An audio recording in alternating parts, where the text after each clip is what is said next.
Hello everyone. Last video में हमने सीखा था कि स्टेटमेंट एंड अजम्पशंस के क्वेश्चन कैसे सॉल्व किए जाते हैं और उनको मैंने बताया था कि आप कैसे याद रख सकते हैं 4 से 5 पॉइंट रख के, ताकि एग्जाम में क्वेश्चन आपका गलत ना हो।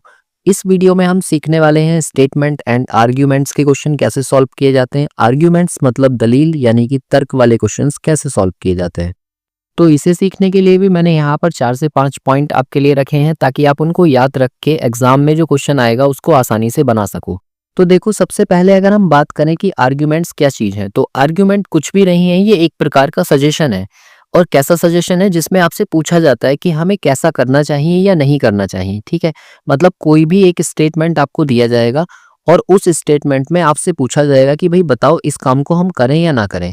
तो देखो, बहुत सारे लोग कहेंगे हाँ इस काम को कर लो, और बहुत सारे लोग कहेंगे नहीं ये काम नहीं करना चाहिए। जैसे मान लो कोई भी एक स्टेटमेंट में दे देता हूँ कि सपोज दैट आपसे कहा जाए प्रातःकाल सुबह जल्दी उठना चाहिए। तो सुबह जल्दी उठने की बात जब हो रही हो तो आप दो लोगों के मत यहाँ पर देखोगे। कुछ लोग तो कहेंगे कि हाँ भाई जल्दी उठ जाना चाहिए, लेकिन कुछ लोग कहेंगे नहीं, ये नहीं उठना चाहिए। ठीक है, तो यहाँ पर आपका हाँ या ना मैटर नहीं करता। मैटर करता है कि नहीं वाले जो हैं वो नहीं क्यों कह रहे हैं और हाँ वाले जो हैं वो हाँ क्यों कह रहे हैं। और फिर हम उस पर विचार करेंगे कि ये बात सही लग रही है या ये बात सही लग रही है, और फिर उसके आधार पर हम निर्णय लेंगे। ठीक है, तो यहाँ पर एक क्वेश्चन आपको दिया जाता है और उसमें एक स्टेटमेंट दिया जाएगा, और स्टेटमेंट के साथ साथ आपको कुछ आर्ग्यूमेंट्स दिए जाते हैं, और उन आर्ग्यूमेंट्स में पूछा जाता है कि बताइए कौन से प्रबल हैं कौन से प्रबल नहीं है। तो देखो, सबसे फर्स्ट हेडिंग मैंने यहाँ पर डाला है स्ट्रॉन्ग आर्ग्यूमेंट्स कौन से होंगे। स्ट्रॉन्ग आर्ग्यूमेंट्स मतलब प्रबल तर्क कौन कौन से होंगे। तो आपको ये जो 4-5 पॉइंट्स है ना, ये आपको याद रखने हैं। जैसे नंबर फर्स्ट पॉइंट में मैंने यहाँ लिखा है कि सभी यूनिवर्सल ट्रुथ या फैक्ट्स जो है वो हमेशा प्रबल होंगे। इसका क्या मतलब है? देखो, फैक्ट्स होंगे वो वाले जो पूरी दुनिया मानती है, या फिर हम ये कहें हमारी पूरी सोसाइटी मानती है। देखो, जैसे नंबर फर्स्ट लिखा है कि सभी को एक दिन मरना है। तो आप ये जानते हैं कि हर एक व्यक्ति जो है वो उसकी मौत तो तय है ना, हर एक व्यक्ति की मृत्यु होती है। तो ये एक तरीके से हम ये कहेंगे कि ये सार्वभौमिक सत्य है, मतलब इसको सभी लोग मानते हैं। तो अगर कोई तर्क या मतलब आर्ग्यूमेंट ऐसा दिया जाए जिसमें इस बात का जिक्र किया है, तो समझ जाओ कि वो हमेशा सही होगा। ऐसे ही देखो, ये कहा है सत्य की सदैव जीत होती है, तो ये बात भी सब मानते हैं। पैसों से खुशियां नहीं खरीदी जा सकती, ये बात सब मानते हैं। आशावाद निराशावाद से बेहतर है, मतलब अगर आप किसी होप में रह रहे हैं तो वो निराश रहने से कहीं ज्यादा बेटर है, और ये बात भी सभी मानते हैं। तो आप इसे ऐसे याद रखो कि अगर हमें कोई तर्क दिया हुआ है जो कि सार्वत्रिक है, मतलब सब लोग उसको मानते हैं, तो हमेशा वो प्रबल होगा। ठीक है, नंबर 2 देखो, इसमें कहा है कि अनुभव पर आधारित तर्क प्रबल होते हैं। मतलब ऐसे मानो कि कोई बात अगर आपको बताई जा रही है, तर्क बताया जा रहा है जिसमें एक्सपीरियंस शामिल है, तो आप कहेंगे कि वो प्रबल होगा।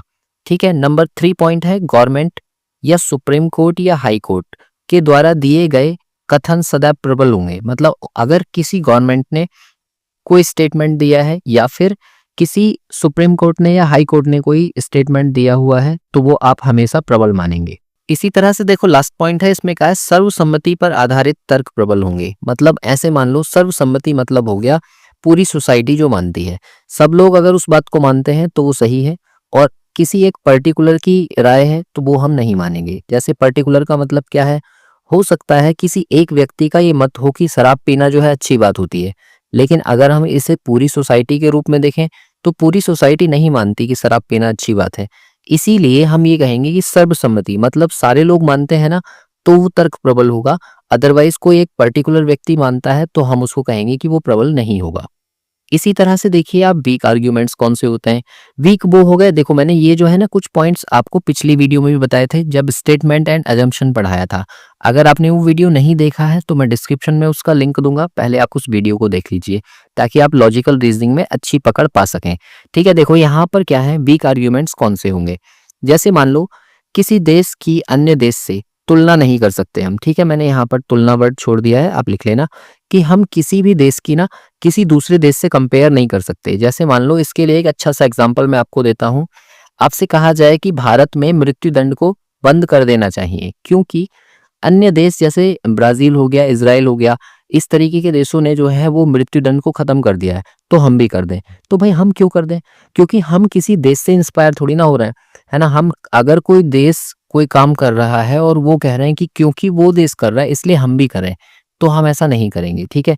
तो मतलब किसी देश की किसी अन्य देश से तुलना नहीं की जा सकती, या फिर हम ये कहेंगे किसी व्यक्ति की क्षमता को भी हम किसी अन्य व्यक्ति की क्षमता से कंपेयर नहीं कर सकते। तो अगर इस तरीके का कोई तर्क आपको दिया हुआ है ना, तो वो कभी भी प्रबल नहीं होगा, ठीक है। नेक्स्ट पॉइंट आपको दिया है केवल एक ही तरीका या रास्ता। मतलब कहने का क्या है, ये मैंने आपको लास्ट वीडियो में भी सिखाया था कि भाई किसी भी चीज का कोई एक रास्ता नहीं होता है, बहुत सारे वे हमारे पास हैं। जैसे मान लो हमसे यही कहा जाए कि भाई मृत्युदंड जो है वो एक ही जरिया है व्यक्ति को सजा देने का, तो हम कहेंगे एकमात्र तो नहीं है ना ये, इसके बाद हम हमारे पास कुछ अल्टरनेटिव ऑप्शन भी होंगे। तो हम ये कहेंगे कि किसी भी चीज का केवल एक रास्ता नहीं होता, हम ऑप्शन ढूंढ सकते हैं। नेक्स्ट पॉइंट है किसी के द्वारा दी गई कोई व्यर्थ सलाह। देखो यहाँ पर व्यर्थ लिखा है मैंने, इसका मतलब क्या है, व्यर्थ सलाह होती है जो बकवास की एडवाइस है ना। एक तो एडवाइस होती है अच्छी, और उस अच्छी एडवाइस को हम कहेंगे कि ये सर्वसम्मति पर आधारित है ना। अगर वैसी होगी तब तो वो प्रबल है, लेकिन अगर वो व्यर्थ की सलाह है तो व्यर्थ की सलाह हमेशा वीक आर्ग्यूमेंट होगा हमारा, ठीक है। इसलिए हम कहेंगे कि ये प्रबल नहीं है। और नंबर 4th पॉइंट है अस्पष्ट बातें या तर्क। मतलब कोई भी बात जो आपको क्लियर नहीं हो रही है कि ये किस बारे में बोली गई है, तो वो भी हमारे लिए किस में रखेंगे, हम प्रबल नहीं होंगे, इस कैटेगरी में रखेंगे। तो अब मैं आपको बताता हूँ कि इस पर बेस्ड किस तरीके के क्वेश्चंस आपसे पूछे जाते हैं। क्वेश्चंस को करने से पहले आप इस वाले पेज का स्क्रीनशॉट ले लो, और ये पॉइंट्स जो है ना आपको याद रखने हैं जब हम क्वेश्चन को करेंगे उस समय।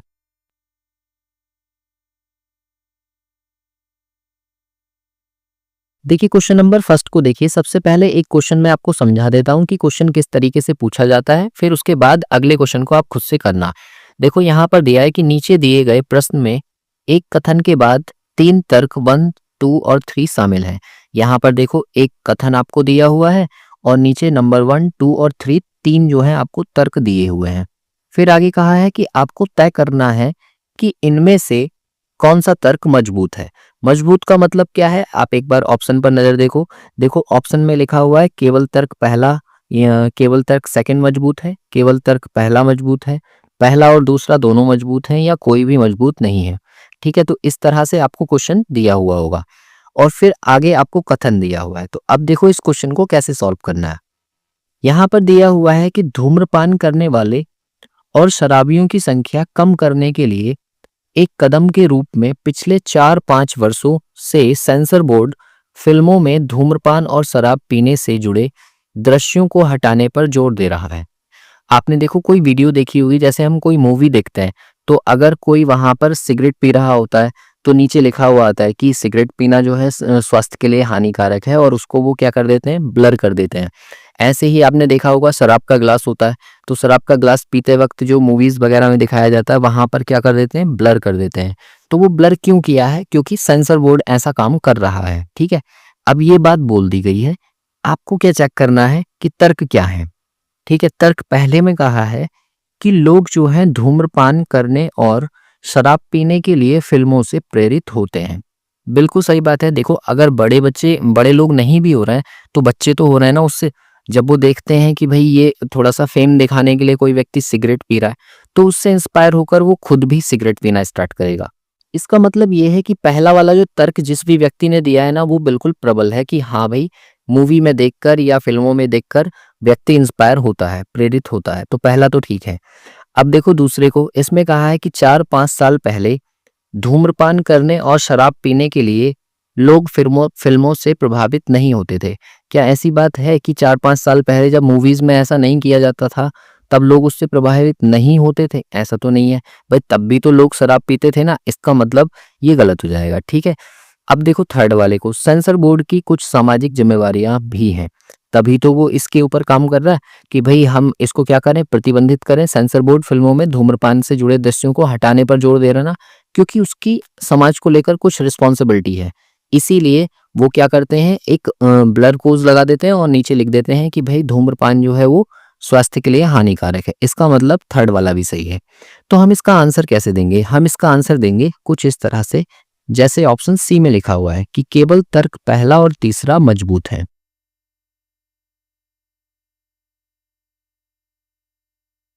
इसके बाद देखिए क्वेश्चन नंबर 2। तो क्वेश्चन नंबर 2 में भी आपको यही बताना है। कथन आपको दिया हुआ है, क्या सरकार को सिगरेट पर भारी कर लगा देने चाहिए। मतलब ये कह रहे हैं कि सिगरेट पर क्या लगा दें, टैक्स लगा दें भारी भारी। ठीक है, तो तर्क देखो क्या दिया है। बहुत सारे लोग, मैंने आपको बताया था ना कि दो लोग दो तरीके से आंसर देंगे। कुछ लोग कहेंगे हाँ लगा दो, कुछ लोग कहेंगे नहीं मत लगाओ। लेकिन उनका हाँ या ना मायने नहीं रखता है, उसके साथ में जो उन्होंने तर्क दिया है वो मायने रखता है कि उस तर्क में कुछ बात है या फिर वो ऐसे ही व्यर्थ है। ठीक है, तो देखो पहले वाले को कहा है कि हाँ लगा दो क्योंकि धूम्रपान स्वास्थ्य के लिए हानिकारक है और उच्च करों से खरीदार हतोत्साहित होंगे। तो देखो यहाँ पर ये अगर खाली इतनी बात दी होती ना कि खरीदार हतोत्साहित होंगे, तो इस बात को हम एक बार को छोड़ भी सकते थे। लेकिन यहाँ देखो क्या कहा है कि धूम्रपान स्वास्थ्य के लिए हानिकारक है और ये बात जो है पूरी सोसाइटी मानती है। तो अगर कोई भी बात पूरी सोसाइटी मानती है तो इसका मतलब वो प्रबल होगी। तो इसका मतलब पहला वाला तो हमारा ठीक है। अब देखो दूसरे वाले को, वो कह रहे हैं नहीं, यह सरकार के लिए आय का एक स्रोत है। तो क्या ये सरकार के लिए एक आय का स्रोत है? नहीं भाई, सरकार वैसे भी तो पैसा कमा रही है।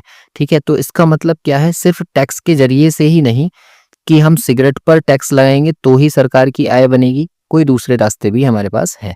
तो इसका मतलब इसका जो आंसर हो जाएगा वो हो जाएगा केवल पहला जो तर्क है वो मजबूत है, यानी कि बी ऑप्शन जो होगा वो करेक्ट होगा। इसके बाद देखिए क्वेश्चन नंबर 3 को। तो क्वेश्चन नंबर 3 में आपको स्टेटमेंट दिया है कि क्या रेलवे को अपने बुनियादी ढांचे में सुधार करना चाहिए। ठीक है, मतलब जो उसका बेसिक स्ट्रक्चर है उसमें कुछ इम्प्रूव करना चाहिए। तो देखो कुछ लोग कह रहे हैं हाँ ये है, अधिक यात्रियों को आकर्षित करता है। जाहिर सी बात है, ट्रेन अच्छी दिखेगी, साफ सफाई होगी, सब कुछ चीजें वहां पर बेहतरीन तरीके से दी जाएंगी तो अट्रैक्ट होंगे ही लोग, और अट्रैक्ट होंगे तो इसका मतलब पहला वाला ठीक है। सेकंड में कहा है नहीं, यह टिकट किराए में वृद्धि करेगा। तो देखो ऐसा कुछ नहीं है कि हम वहाँ की जो बेसिक स्ट्रक्चर है उसको इम्प्रूव करेंगे तो हमें टिकट में वृद्धि भी करनी पड़ेगी, ऐसा रेलवे नहीं करता है। ठीक है, तो इसका मतलब क्या है, पहला वाला सही होगा दूसरा गलत होगा। तो हम कहेंगे कि केवल पहले वाले तर्क में दम है, तो बी ऑप्शन इसका करेक्ट हो जाएगा। इसके बाद देखिए क्वेश्चन नंबर 4 को। तो इसमें कहा है कि क्या लॉटरी टिकटों को भारत में कानूनी बनाया जाना चाहिए। मतलब आपने देखा होगा लॉटरी के टिकट दिए जाते हैं जो आप मूवीज वगैरह में देखते हैं। तो कह रहे हैं कि भारत में जो है ना इसको हम एक तरीके से गवर्नमेंट वो कर दें। ठीक है, गवर्नमेंट अप्रूवल दे दें। तो देखो क्या कह रहे हैं, नंबर फर्स्ट में कहा है कि हाँ ऐसा कर दो। क्यों कर दो? क्योंकि भारत सरकार लॉटरी टिकट की बिक्री पर टैक्स लगाकर बड़ी रकम कमा सकती है। तो जाहिर सी बात है हर व्यक्ति ना खरीदेगा फिर, क्योंकि अगर उसको पता चल गया कि लॉटरी टिकट में भाई लाखों की लॉटरी लग रही है तो हर व्यक्ति उसको खरीदेगा। तो जाहिर सी बात है कि सरकार अगर उस पर टैक्स लगा देगी तो वो भारी मात्रा में टैक्स को बचा सकती है ना, इकट्ठा कर सकती है। लेकिन सेकंड में कहा है कि नहीं ऐसा मत करो। क्यों? क्योंकि समाज के जो गरीब वर्ग के लोग हैं वो लॉटरी टिकट में अपनी पूरी कमाई खर्च कर देंगे। ये बात भी सही है भाई। ऐसे मान के चलो कि 50 रुपए का एक लॉटरी टिकट है ना, और किसी व्यक्ति ने 10,000 कमाए तो वो सारी की सारी लॉटरी खरीद लेगा। बोले यार एक तो लगेगी कोई सी भी। इसका मतलब जो गरीब वर्ग के लोग हैं वो क्या करेंगे, अपनी सारी कमाई जो है उसी पर खर्च कर देंगे। तो इसका मतलब ये होगा कि इसका पहला और दूसरा दोनों तर्क मजबूत है। इसका मतलब सी ऑप्शन जो होगा वो करेक्ट होगा। इसके बाद देखिए क्वेश्चन नंबर 5 को। तो इसमें कहा है कि यदि परिवार के पास हमारे जीवन को चलाने के लिए पर्याप्त धन है तो क्या हमें काम पर जाना बंद कर देना चाहिए।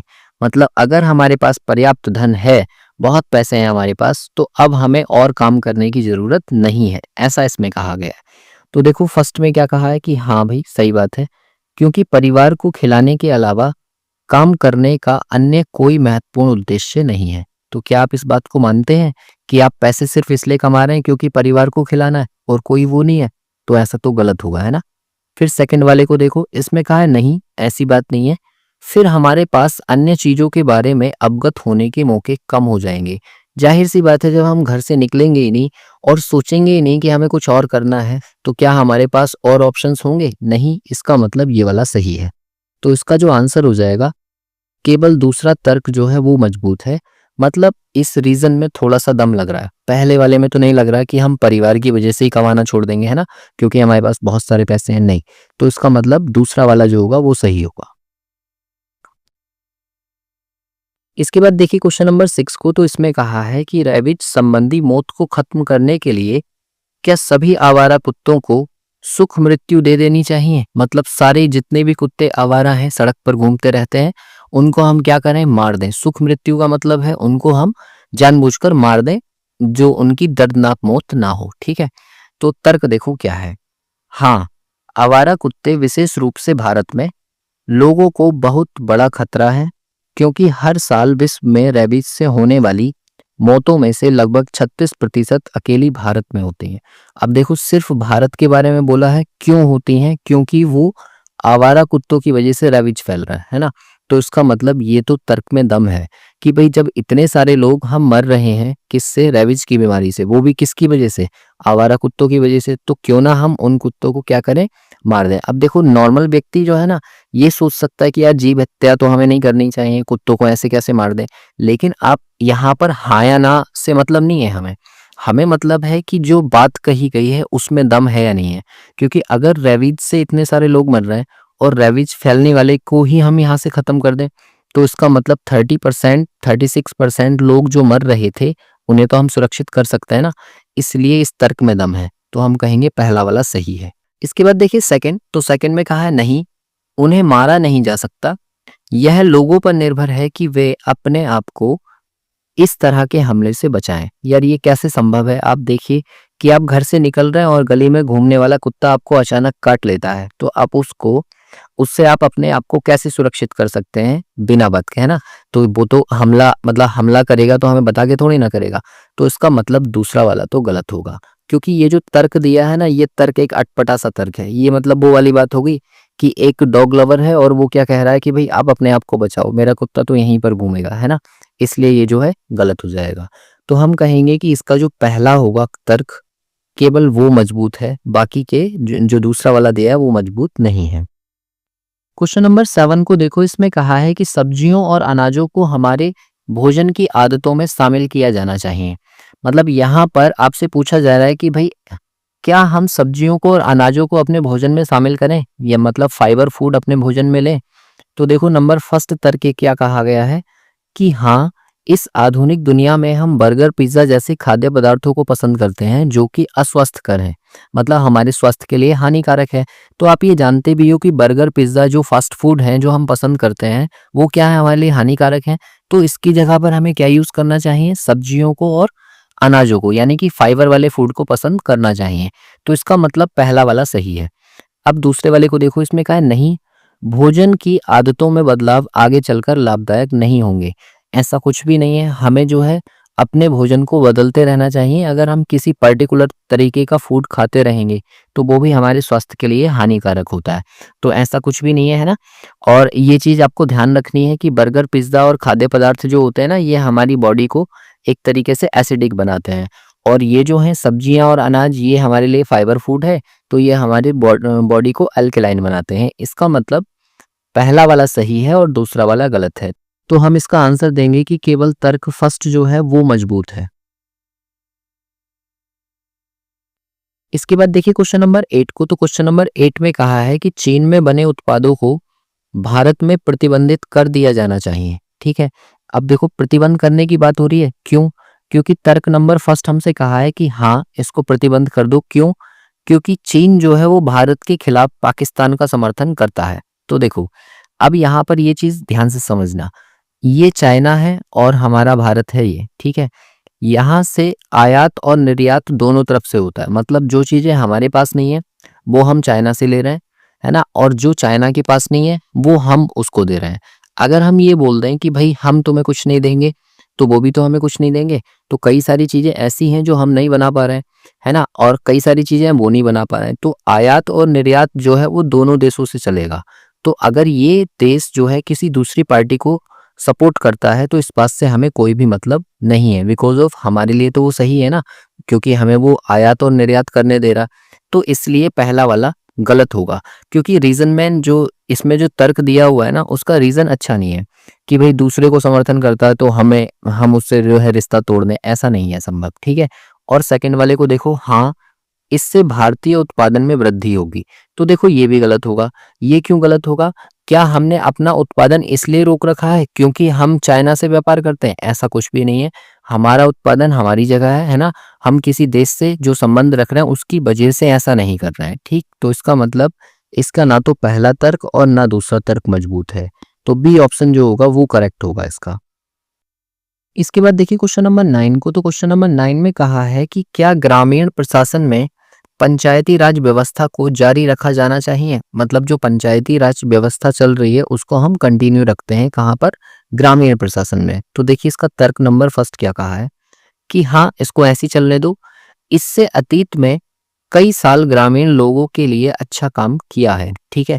मतलब इस व्यवस्था ने जो है अच्छा काम किया है, इसलिए इसको आगे भी कंटिन्यू रहने दो। तो ये सही बात है, अगर कोई व्यक्ति अच्छा काम कर रहा है और व्यवस्था सुधार रहा है तो उसको चलने दो, तो इसका मतलब पहला वाला तर्क तो सही है। इसके बाद देखिए सेकंड को, तो इसमें कहा है कि नहीं, बेईमान लोग प्रणाली में आते हैं और योग्य लोगों की संभावनाओं को खत्म कर देते हैं। मतलब बेईमान लोग आते हैं और वो जो सही वाले हैं उनका भी सिस्टम खराब कर देते हैं। तो आप देखो यहाँ पर बेईमान लोगों की बात हो रही है, तो आप एक बात बताओ, ये तो हमारे अकॉर्डिंग गलत होगा ना। पूछो क्यों? क्योंकि जो बेईमान लोग प्रणाली में आ रहे हैं, आप उनके लिए दूसरे मेथड ढूंढोगे ना कि उन्हें कैसे रोका जाए, है ना। ये तो वो वाली बात हो गई कि अगर बारिश हो रही है तो हम घर से निकलना ही छोड़ दें, है ना, हम छाता खरीदेंगे, बारिश में निकलने से नहीं डरेंगे। तो इसका मतलब क्या है कि इसके लिए पुलिस व्यवस्था है, दूसरे सिस्टम है, वो काम करेंगे, ना कि हम उसकी वजह से क्या करेंगे, पंचायती राज व्यवस्था को ही बंद कर देंगे। इसका मतलब सेकंड वाला गलत है। तो हम कहेंगे केवल फर्स्ट तर्क जो है ना वो मजबूत है।